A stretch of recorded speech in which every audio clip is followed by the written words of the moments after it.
go with swimming and diving. On the girls' side, we had a couple of our divers and one of our swimmers make it to the state swim meet and compete down there. So we just officially kind of wrapped the fall season. And at that same time, as you know, as you talk to these other ADs and the other schools, we've all been getting going since the middle of November here to our winter activities kicked off. So we've got a lot going. We have some hockey and a co-op with Detroit Lakes with boys and girls. Our girls basketball team got going. Our gymnastics team got going. That was followed by our boys basketball squad and wrestlers that got rolling. And, so things are getting real big.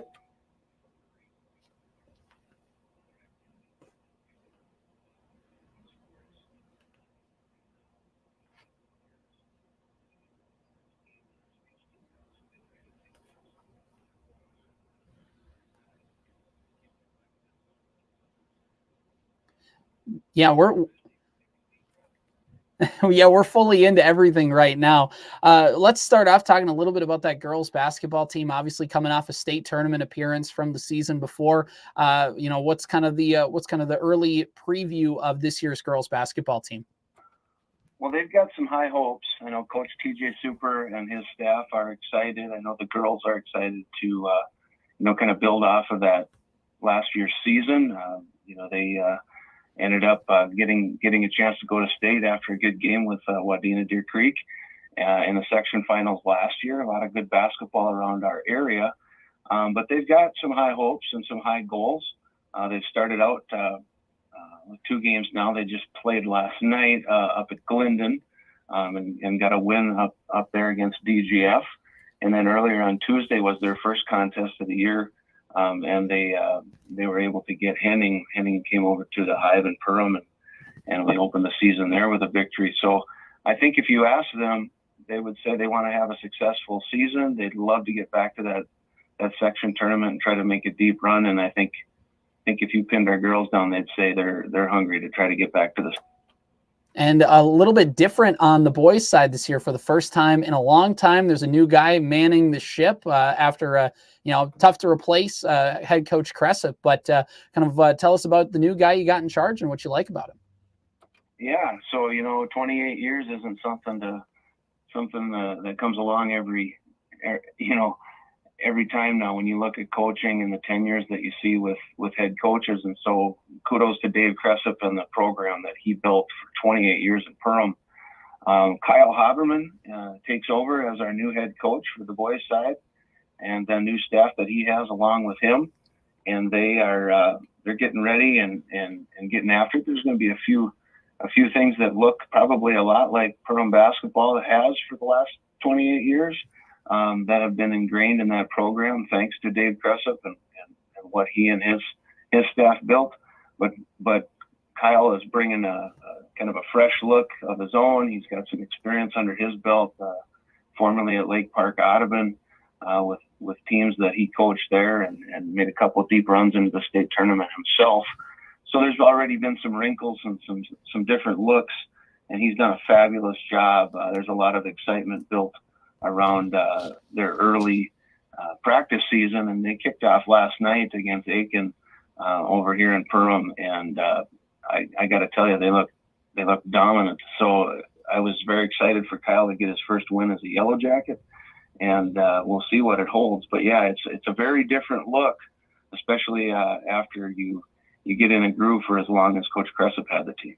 And let's talk a little Perham Yellow Jacket wrestling. What's the outlook like for them this season? Well, Coach Vetch and I, we were just talking yesterday. He's got great numbers up in the wrestling room, and there's really a lot of excitement. We've seen our numbers grow over the last couple of years under his tenure to a point where we're really seeing some momentum. And as we look down into our elementary wrestling, it's just bursting. And so we've got some great people in place. Coach Vetch has really put the right people in the right spots in regard to building that program under his tenure now. And they're excited. They're going to be a very competitive wrestling team. They've got some really good wrestlers back that are veterans that have been on the mat many times and I think they're looking setting some high goals for being very competitive all the way through the section. Boys and girls hockey, I know you guys are co-op for that. Just kind of, do you have any students out for those, and what's the outlook like for them? We do. Every year we have a handful of hockey players. We've got a couple girls that are over playing hockey, 3 I think, and it's 3 on the boys side as well. I don't always get the same registration reports since we're needing to communicate with Detroit Lakes, and so the last I saw, I think we were at 3-3, but they're going every day. They got to do a little, they got to get on the road a little bit, get over there and be road warriors to get to practice and to games. And, but they're very, very committed and very, very focused on what's really on the boys' side been an upswing in regards to the competitive nature of that hockey club. I know that talked to Coach Ben Noah the last couple of weeks, and he's very excited about the lines that he's putting out there on the ice, and just it's fun because we've had hockey players from Perham that have been over there, and they open their arms over there. Co-ops can be tricky sometimes too, but they've just been very receptive to our Perham athletes, and we've had some Perham athletes who have really made a difference and contributed in a big way in that. So we're happy to be in that partnership. So the boys side, they've got some high hopes. They're trying to kind of measure where they're at this year, and I know they already had East Grand Forks in a contest, and that's always a good litmus test. And we did not win that hockey match, but we competed pretty well, and so I think there's some high hopes on they go out through the season to continue and improve and be pretty relevant. They're picking up the pace as well, and we've got some hockey players that are new to hockey too that are blossoming, and have joined up on the Perham side anyway, that have joined up this year, and I think are going to make a big difference this year in that season. Awesome. And looking over at, the skiing part of things, obviously the weather isn't quite there for it yet, but what can you tell us about boys and girls skiing? Well, that's a great question. This is the first time we've offered any sort of alpine skiing. That's another cooperative agreement that we have with Detroit Lakes. We've had a handful of younger skiers that have participated in the program over at Detroit Mountain, and this year is the first time now that we've co-opted with them to allow for some of those students to compete through the high school league events. And so it's kind of I liken it more a little bit to our hot shots. We call our clay target is our hot shots, and it's kind of it's more of a partnering system. We offer the activity, but the group almost runs like a club, and so we have a few kids going over. They're young, and so I don't have a great finger on that one yet, if I'm going to be honest. And so I'm excited to see what that entails actually, and to learn more about that. So this is our first crack at that. All right. And talking a little girls gymnastics, what's the outlook like for them this year? Good. We got some senior leadership on this gymnastics team that have been around a long time. They've seen a lot of changes throughout their tenure ever since elementary gymnastics, and so now these seniors who have been through a lot of changes that include coaching changes that affected the program, and including a facility now that in the last few years has been made available to them, that they kind of just are a part of and own through our gymnastics club. A great facility to be competing in.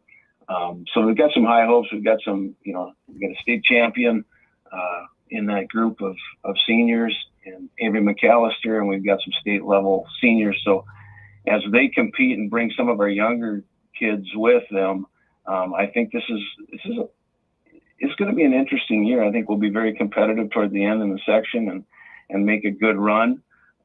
We have our annual Jackie Mann Invitational tomorrow, actually, in Perham. If anybody interested in the gymnastics side of things, it's an awesome event, one of the best in the state.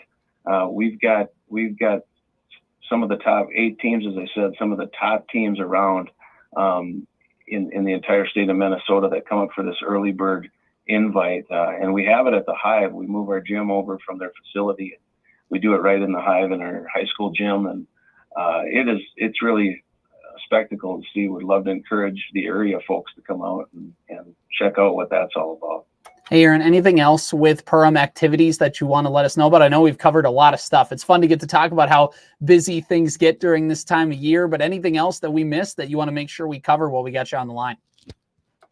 No, I just think, when you get a chance to get on like this, I appreciate it. And I want to thank you guys for what you do to highlight the students and their experiences. That's the thing, when we take that deep breath I mentioned earlier, when we get so busy, is to remember that, the work that these students are doing each and every day, no matter what activity they're involved in, fine arts, athletics, anything that they're doing, and the extra work that these coaches and assistant coaches and advisors are doing.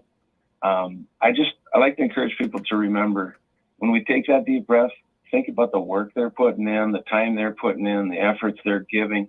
That really sometimes can be thankless. And when I stop and think about that, I'm just always a little bit humbled, and I'm just, as an activities director, humbled to walk alongside these kids with all they do and all they manage, and it just kind of blows me away. So I appreciate you guys highlighting that and making that something that our area schools and our area students get to hear on the airwaves as well. So thank you guys. And that's just kind of a little reminder that I give myself. Hopefully everybody else can maybe take that and pass along a thanks to those students for all their work, as well as those coaches and advisors.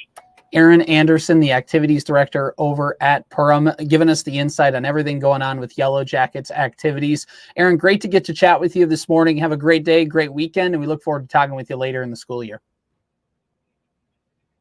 That's Erin Anderson, the activities director over at Perham High School. He joins us this morning on the Morning Sports Desk to talk about some of that stuff. Before we wrap things up on the Morning Sports Desk, just a couple other notes we want to let you know about before we break for the weekend. On Saturday, tomorrow, 4 o'clock, we have wrestling coverage of the Denny Contz Memorial Tournament Finals. Kyle Gelsine, Dan Lawson are going to be on the call for that. 4 o'clock again over on 101.7 and AM 920 KWAD is when some of that stuff is going to get going. Of course, the tournament's going to be going on throughout the weekend, but we're going to get the finals coverage for you on the air here tomorrow. Again, a full week of activities. Now everybody's in it. As we've kind of talked, boys basketball's up and running. Girls basketball's been going. Boys and girls hockey has been going. Wrestling gets started this weekend. We're in the full swing of the winter activity season. As we just talked about with Erin, there's a lot of stuff going on across central Minnesota. It's fun to see and get to talk about all this and get to highlight these athletes and get to get really into the swing of things, because it's going to be busy. I know me and Corey have talked about it off the air. We got a lot of games coming up on our broadcast schedule throughout the season. Games on KWAD for Wadena Deer Creek, games on KNSP The Fan for Staples Motley, our game of the week over on the Superstation. We have a lot of stuff, and we are excited to share it with you this winter. Hey, by the way, another thing to let you know about, the Wild did win last night by a score of 6-1, so they're 2-0 in the John Hines era. No ant, no problem. The Wolves beat the Jazz yesterday, 101-90. Cat scored 32 points in the absence of Edwards. The Wolves are still number one in the West. Wolves are still back. They're 14-4 for their record. And the Gophers won last night in men's basketball. They beat New Orleans 97-64. So the Gophers, the Wild, and the Wolves all won last night. Minnesota sports fans buy a lottery ticket. And also, the Vikings can't lose this weekend because they're on a bye. So we're feeling pretty good about things. Vikings will be back in action next Sunday, December 10th in Las Vegas. They're going to play the Raiders for that. Golden Gopher volleyball team is going to be playing their first game of the NCAA tournament this afternoon against Utah State. That first round match is at 4 p.m. in Creighton. They're the host site for that one. All right, let's break for the weekend. This has been the Morning Sports Desk for Friday, December 1st.